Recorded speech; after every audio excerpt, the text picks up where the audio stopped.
사랑하는 성도 여러분, 혹시 무한도전이라는 프로그램을 기억하시나요? 지금은 종영되어서 TV에서는 잘 볼 수 없지만요. 한때 많은 사람들의 인기를 끌었던 주말 예능 프로그램입니다. 저도 당시 무한도전이라는 프로그램을 너무 좋아해서 친구들이랑 놀다가도 토요일 오후 5시만 되면 곧장 집으로 가서 이 무한도전이라는 프로그램을 본 적이 있어요. 근데 제가 여기서 아직까지도 잊혀지지 않고 기억나는 회차가 하나 있는데요. 그 회차의 제목은 짜장면 5월 짬뽕이라는 제목의 회차였어요. 어떤 내용인가 하면 멤버들이 아침에 회의실로 모입니다. 회의실로 모이는데 제작진이 두 가지의 선택을 줘요. 아침 메뉴를 우리가 먹을 건데 짜장면을 먹으시겠습니까? 짬뽕을 먹으시겠습니까? 이 간단한 질문으로 멤버들의 하루가 시작됩니다. 근데 이 단순한 선택이요, 멤버들의 하루 전체를 결정짓게 되는 거예요. 어떤 이는 고급 호텔에서 컵라면을 먹게 됩니다. 어떤 이는 녹차를 먹고 싶다고 녹차를 선택해서 전라남도 보성까지 가서 무려 10m나 되는 빨대로 녹차를 먹게 돼요. 특히 여기서 나오는 정영돈 씨는요, 짜장면을 먹고 싶다고 선택했는데요. 이 짜장면을 먹으러 가는 여정이 얼마나 길었냐면 부산까지 기차를 타고 갔고요. 부산에서 12시간 걸리는 배를 타고 제주도에 갑니다. 거기서 2시간을 기다렸다가 다시 마라도로 넘어가는 거예요. 여러분, 마라도 짜장면 맛있는 거 아시죠? 마라도의 짜장면을 먹으러 갔어요. 그런데 여기서 짜장이냐 그냥 보통이냐 곱빼기냐라는 선택 앞에 곱빼기를 고른 거예요. 결국에 호리병에 담겨있는 짜장면을 받아서 아무것도 못 먹고 회차가 끝나게 됩니다. 여러분, 우리가 이 이야기를 들을 때 너무 재미있죠. 사실 저도 이 영상을 봤을 때 되게 재미있게 웃으면서 봤어요. 그런데 이것이 우리의 인생을 깊게 생각하게 하는 겁니다. 우리가 무심코 내디딘 작은 선택 하나가 인생 전체의 방향을 바꾸어 버릴 수도 있다는 겁니다. 여러분, 우리는 매일 선택의 순간 앞에 서 있습니다. 아이들은 학교에서 어떤 친구들과 어울릴지, 나는 수업을 들을지, 공부를 할지, 게임을 할지, 이런 선택 앞에 빠져 있고요. 청년들은 진로와 직업, 또 나는 누구와 어떻게 결혼을 해야 할지. 어른들은 또 어떻죠? 우리 특별히 여자분들, 아침에 뭐 해 먹어야 될지, 점심에 뭐 해 먹어야 될지, 하루 종일을 점심 메뉴, 저녁 메뉴, 식사 메뉴를 고민하고 있지 않습니까? 또 어떻게 직장에서 우리의 삶을 선택해야 할지, 나의 모습을 어떻게 보여주어야 할지, 나는 어떤 말을 해야 할지, 우리는 수많은 선택 앞에 항상 서 있습니다. 그리고 그 선택들은요, 그 조그만한 선택들은 모여서 나라는 인생을 만들게 됩니다. 그러나 어느 누구도 자신의 선택을 통해 저주를 받고 싶은 사람은 없다라는 거예요. 하지만 성경은 그런 우리에게 언제나 축복과 저주가 함께 있음을 제시하며 묻는 겁니다. 너는 어느 길을 선택할 것이냐? 너는 어느 길을 선택할 것이냐? 이것은 오늘 우리가 걷는 이 길 위에 축복과 저주가 함께 놓여 있으며 이것은 우리의 선택에 달려 있을 수 있다라는 것을 의미하고 있는 것입니다. 하나님은 그 길 위에 서 있는 우리에게 내가 택하라고 말씀하시는 것이죠. 사랑하는 성도 여러분, 그렇다면 오늘 우리가 선택해야 할 것은 무엇이겠습니까? 지금 우리의 신앙은 축복의 길 위에 서 있습니까? 아니면 저주의 길로 기울어지고 있습니까? 여러 우상 앞에 절하기 쉬운 이 추석 명절 앞에 다시 한번 우리의 신앙을 점검하는 이 시간 되었으면 좋겠습니다. 여러분, 우리는 무엇을 기준으로 우리의 신앙을 점검해야 할까요? 오늘 본문은 바로 그러한 기준이 되는 생생한 역사적 장면을 우리에게 보여줍니다. 인생에는 언제나 두 가지 현실이 공존합니다. 축복만 있으면 너무너무 좋겠지만 실제로는 축복과 저주가 함께 존재하는 거예요. 오늘 하나님께서는 이스라엘 백성 앞에 두 개의 산을 두셨습니다. 하나는 축복을 상징하는 그리심산이었고 또 다른 하나는 저주를 상징하는 에발산이었습니다. 이는 우리의 신앙 현실을 직시하게 하시려는 하나님의 의도입니다. 마치 부모가 자녀를 향해 너 이렇게 살면 복을 받을 거야, 너 이렇게 살면 인생이 어려울 거야 라고 제시하는 것과도 같다라는 것이죠. 여러분, 이 장면을 한번 상상해 보실까요? 수십만 명의 백성들이 모여 있습니다. 그리고 그 앞에 산이 두 개가 마주보고 서 있는데 하나는 너무나 풍성하고 무성하고 나무들이 잔뜩 자라고 있는 축복을 상징하는 그리심산이며 또 다른 하나는 아무것도 없는 민둥상이 저주를 상징하는 에발산입니다. 그리고 이 민족들을 향해서 오늘 하나님께서 모세를 통해 두 부류로 나누는 겁니다. 어떤 지파들은 에발산 쪽에, 어떤 지파들은 그리심산 속에, 그리고 그 가운데에 레위 지파가 있습니다. 레위 지파가 그들을 향해 말씀을 선포하는 것이죠. 여러분, 이것은 단순히 귀로만 듣는 말씀이 아니었습니다. 온 눈으로 보고 몸으로 서서 그 모든 존재로 말씀을 경청하는 순간이었죠. 추상적인 개념이 아니라 온몸으로 체험하는 실제적인 사건이었습니다. 지파들의 배치도 아무렇게나 된 것이 아니에요. 하나님은 어떤 지파가 어느 산에 서게 될지를 분명하게 명령하셨습니다. 이것은 단순히 무작위로 정한 것이 아니라 이스라엘의 역사와 언약의 무게를 반영한 배치였습니다. 하나님은 백성을 나누어 세움으로써 그들에게 이렇게 질문하시는 거예요. 너희는 축복과 저주 중 어느 곳에 설래? 너희는 지금 어느 편에 서 있니? 라고 물어보신다는 겁니다. 여러분, 하나님 말씀 앞에서 중간지대란 결코 없습니다. 축복 아니면 저주, 생명 아니면 사망입니다. 산이 서로 마주보고 선 것처럼 백성들은 자신의 선택들이 얼마나 분명한지 체감해야만 했습니다.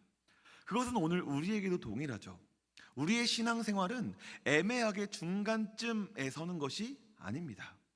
내가 지금 하나님의 말씀에 순종하느냐 불순종하느냐 오직 두 가지의 선택만이 있다라는 거예요. 여러분, 오늘 우리는 어느 자리에 서 있습니까? 순종의 자리입니까? 아니면 불순종의 자리입니까?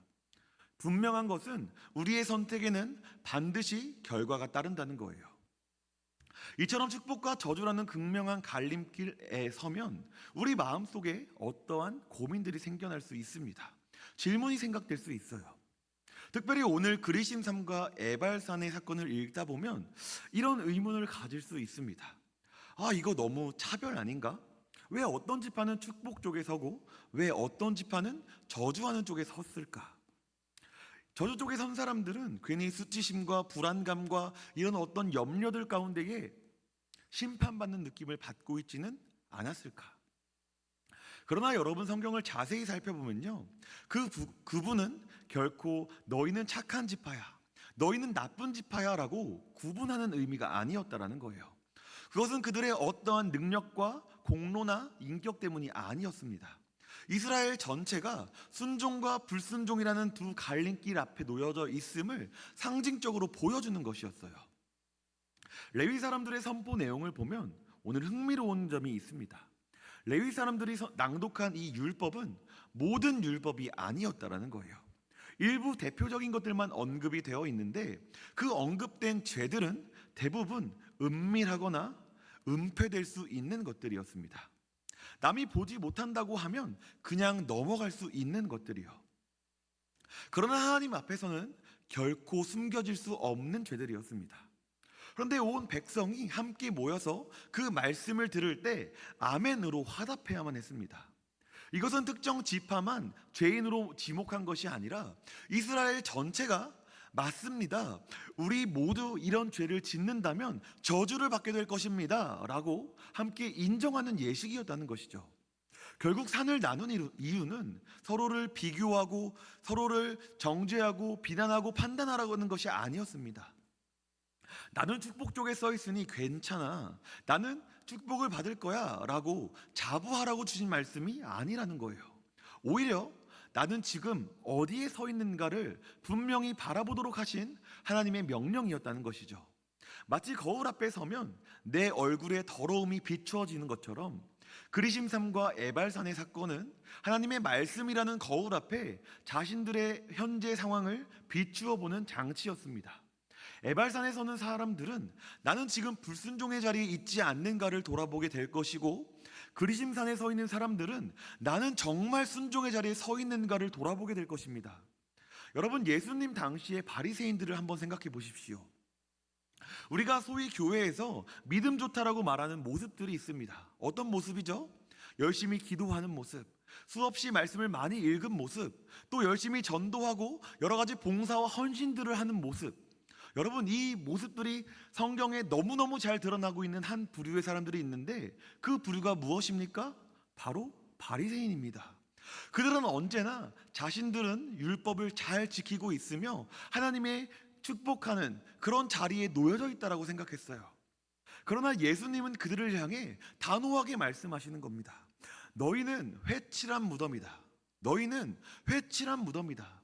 여러분, 이게 무슨 뜻입니까? 겉모습에 보이는 것은 그럴듯하지만 그 안에 알맹이가 아무것도 없다라는 것입니다. 사랑하는 성도 여러분, 이 질문을 우리에게도 던져야 합니다. 하나님의 말씀 앞에서 우리는 과연 진정 아멘이라고 화답할 수 있습니까? 나에게 이 자리가 정말 합당한가? 우리는 돌아보아야 한다는 것이죠. 오늘 하나님께서 우리 앞에 두신 이 이유가, 우리 앞에 두 산을 두신 이유가 여기에 있는 겁니다. 이처럼 말씀의 거울 앞에 자신을 비추어 본 이스라엘 백성들은 이제 하나님의 앞에서 자신의 운명을 건 응답을 했어야 했습니다. 그것이 바로 오늘 설교의 제목, 아멘입니다. 여러분, 당시 이스라엘 백성들은 가나안 땅 입성을 앞에 두고 있습니다. 이제까지는 광야를 거쳐왔지만 이제는 젖과 꿀이 흐르는 그 아름다운 땅에 들어가기를 앞에 두고 있었습니다. 그렇다면 여러분, 이들에게 있어서 가장 중요한 문제는 무엇이었을까요? 바로 그 광야에서 어떻게 하면 잘 살아갈 수, 가나안에서 어떻게 하면 잘 살아갈 수 있는가 하는 문제였다라는 거예요. 땅을 차지하는 것이 문제가 아니라 그 땅 안에서 어떻게 하면 하나님의 백성답게 하나님의 축복을 받으며 잘 살아갈 수 있을까가 오늘 이스라엘 앞에 놓인 가장 큰 문제였다라는 것입니다. 그래서 하나님은 그 순간에 하나님의 율법을 낭독하게 하셨고, 백성들은 그 율법의 낭독 앞에 아멘이라고 고백하도록 만들었다라는 것입니다. 이 아멘은 단순한 대답이나 습관적인 반응이 아니었습니다. 그것은 두려움과 떨림 속에서 드러나는 서약이었습니다. 하나님, 우리가 만약 이 말씀을 어기면 우리는 저주를 받겠습니다.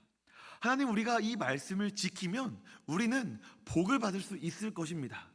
이처럼 아멘은 하나님 앞에 생명을 건 이스라엘 백성들의 고백이었다는 거예요. 여러분, 고대 근동에서 언약을 맺을 때 짐승을 쪼개고 그 사이를 걸어가는 언약이 있습니다. 이는 그 언약을 어길 시 쪼개진 짐승처럼 우리의 언약을 체결하는 사람들의 몸이 반으로 갈라진다라는 목숨을 건 맹세였습니다. 이스라엘 백성이 외친 이 아멘에도 동일한 무게가 실려 있는 거예요. 그것은 하나님의 말씀에 자신의 생명을 거는 행위였습니다. 여러분, 우리가 예배 중에 하는 아멘은 어떤 아멘입니까? 단순히 설교가 끝났다는 표시입니까? 아니면 습관적으로 하는 말씀입니까? 성경적 아멘은 그런 아멘이 아니라는 거예요. 아멘은 말씀 앞에 내 생명을, 내 인생을, 내 삶을 내어드리겠다는 결단인 것입니다. 아멘은 말씀을 나의 삶의 기준으로 삼겠다는 고백인 것이죠.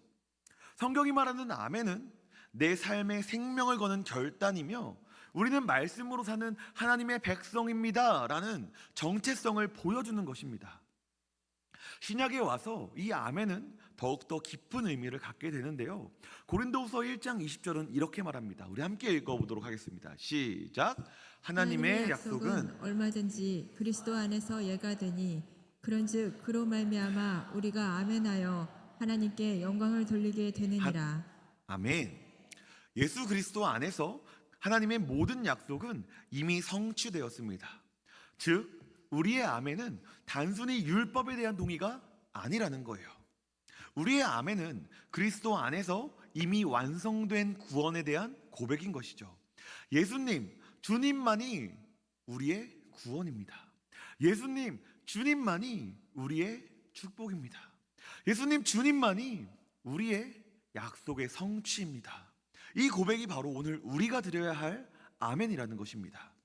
사랑하는 성도 여러분, 오늘 우리는 신명기 27장의 장면 앞에 섰습니다.